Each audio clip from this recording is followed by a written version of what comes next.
পাকিস্তান বাংলাদেশ এই কয়েকজন লোকজনের ভিসা দেয় না, এইটা এইভাবে হওয়া উচিত। আমরা কিন্তু ভিসা বন্ধ করিনি, আমরা ভিসা, তবে হ্যাঁ ব্যক্তি বিশেষ হয়তো নাও পেতে পারেন, কারণ কারোর সাথে যদি বিশেষ সম্পর্ক থাকে, সব দেশে এখন এটা করে, দে হ্যাভ দি রাইট। বিশেষ করে এই যুগে এই সন্ত্রাস হয়, সবাই একটু কেয়ারফুল থাকে। বাট আমরা কারোকে ভিসা দেওয়া বন্ধ করিনি।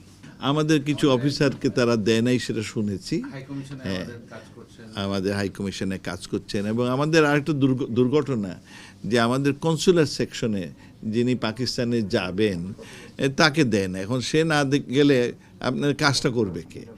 তার অনুপস্থিতিতে আমাদের অন্য একজন এখানে কাজ করছিলেন, কিন্তু তারও আবার এই ভিসাটা কি পত্রিকায় যেটা দেখলাম তারটাও আপনার বর্ধিত করেনি।